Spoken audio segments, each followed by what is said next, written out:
보는 마음을 지니게 됩니다. 그리고 감사하는 마음이 들곤 합니다. 인생이 변수의 연속인 까닭에 이만큼이라도 살 수 있음은 주님의 은혜이기 때문입니다. 덮으시고 품으시고 인내하심으로 우리의 생명은 이어지는 것이라고 하겠습니다. 어느 날 아파트 입구에 서 있었는데 큰 칼은 아니지만 그게 바로 코앞으로 떨어졌던 일은 올 한 해를 돌아보면 저로서는 기억나는 일 중 하나입니다.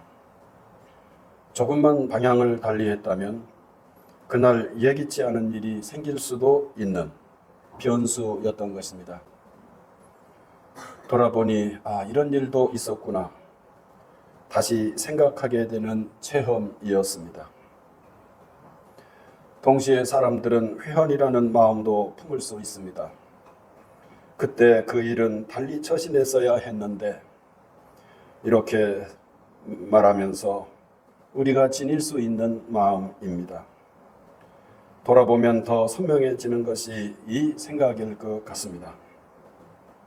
사람은 완벽할 수 없는 존재인 까닭에 그러합니다.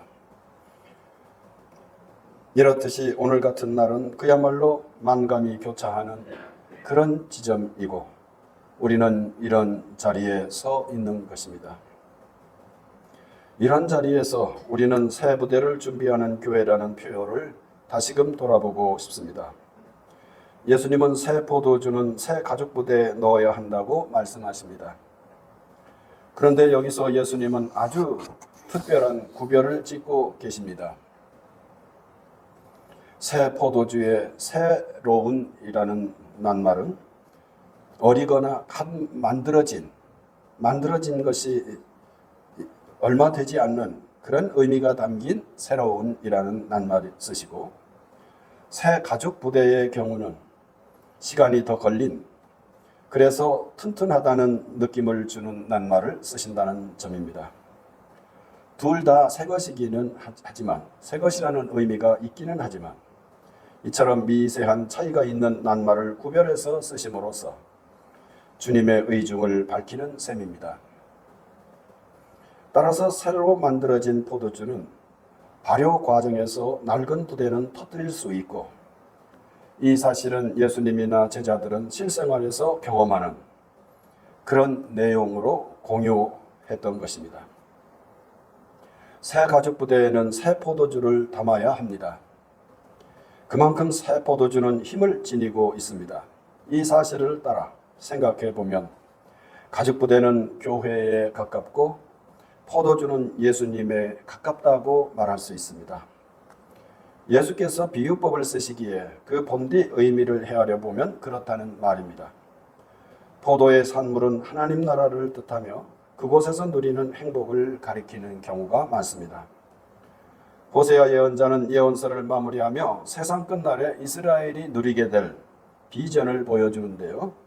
14장 7절 그 그늘 아래에 거주하는 자가 돌아올지라 그들은 곡식같이 풍성할 것이며 포도나무같이 꽃이 필 것이며 그 향기는 레바논 포도주같이 되리라고 예언합니다.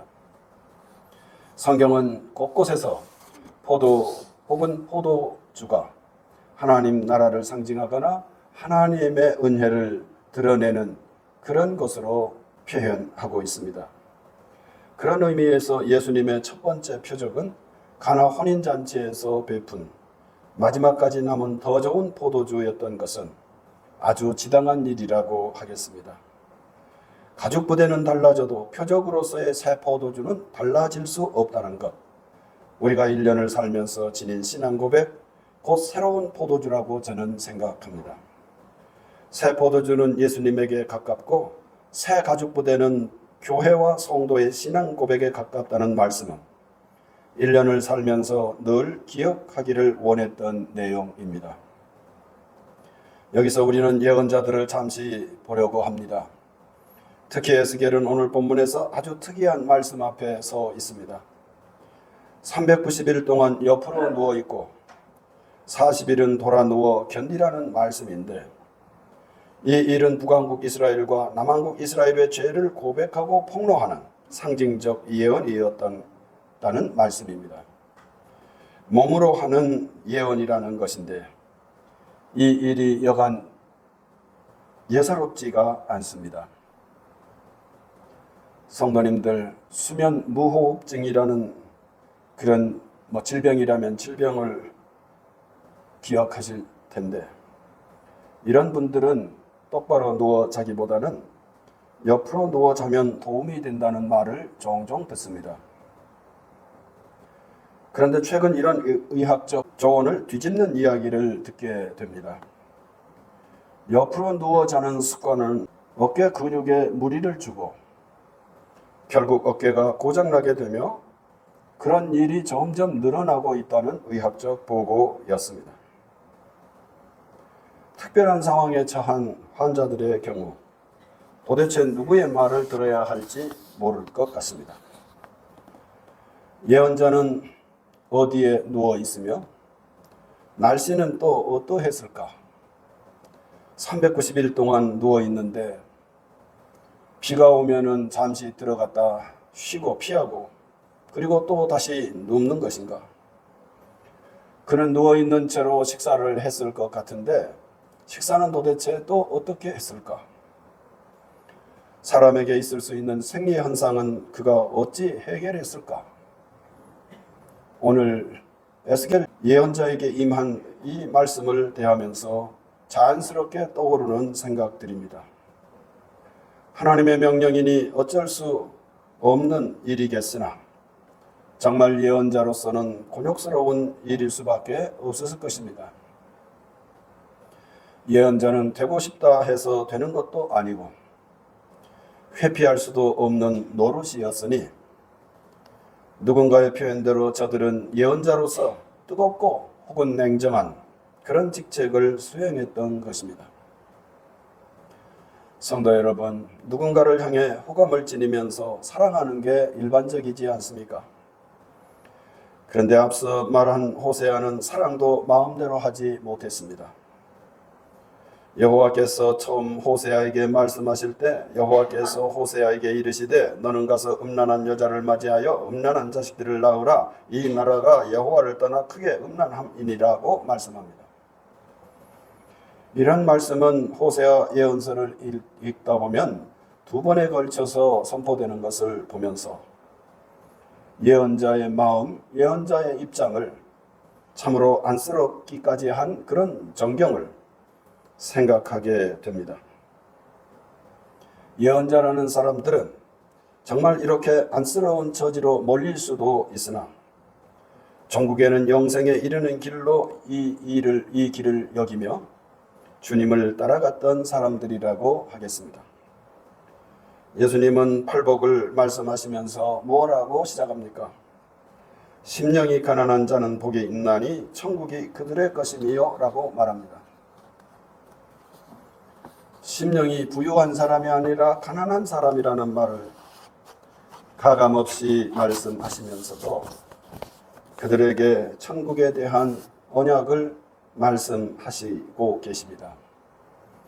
예언자들은 이렇게 자기 자신에게 있어서는 가혹하게 이를 데 없는 경우일지라도 하나님 나라의 일인 줄 알고 순복하며 주님의 뒤를 쫓아갔던 것입니다. 성도 여러분, 우리가 지닐 가죽부대는 마치 이와 같다고 믿습니다.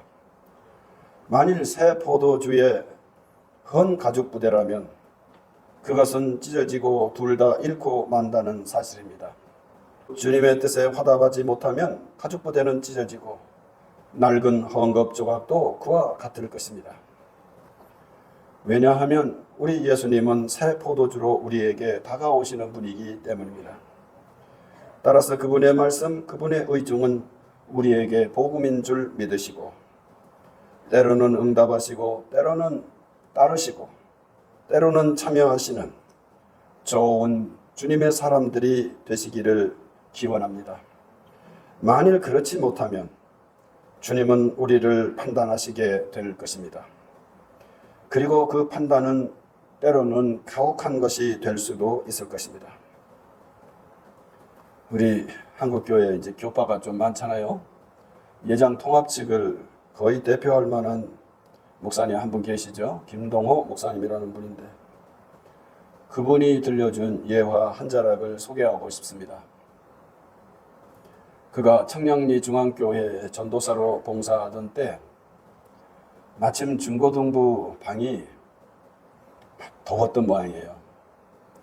저기에 냉방기가 설치되면 우리 후세들이 훨씬 더 그렇게 편안하게 교육이 진행될 터인데 라는 생각을 하고 이분이 여러저러 한 궁리 끝에 당시 중앙교회를 봉사하는 어느 장로님을 찾아갔다고 합니다. 그 장로님은 오늘날도 그 브랜드가 남아있나요? 독립문 메리아스라는 회사를 경영했고 그분은 회사를 경영할 뿐만 아니라 교회 재정의 반 정도를 이분이 혼자서 감당할 정도로 아주 빼어난 교우들에게 그렇게 각인이 된 그런 분이었다고 합니다. 장로님, 우리 중고등부 방에 냉방기가 있어야 될 것 같습니다. 장로님께서 좀 도와주십시오. 근데 장로님께서 나는 그거를 말할 수 없다. 당회나 재직회 때 말해달라는 것인데 나는 당회나 재직회에서 그런 건의를 할 수가 없다. 이렇게 말씀하시더라는 거예요. 그래서 전도사님이 더 강하게 압박을 한 겁니다. 장로님은 보통 장로님이 아니시지 않습니까? 우리 교회의 재정은 반을 책임지는 분 아닙니까? 그러니까 발언권이 세지 않습니까? 그러니까 장로님이 건의하면 교회가 그냥 넘어가지는 못할 거 아닙니까? 그렇게 소리를 질렀대요. 장로님께서 전도사님, 바로 그것 때문에 나는 말을 못합니다. 봉사 많이 하면서 말까지 많이 할 수가 없다.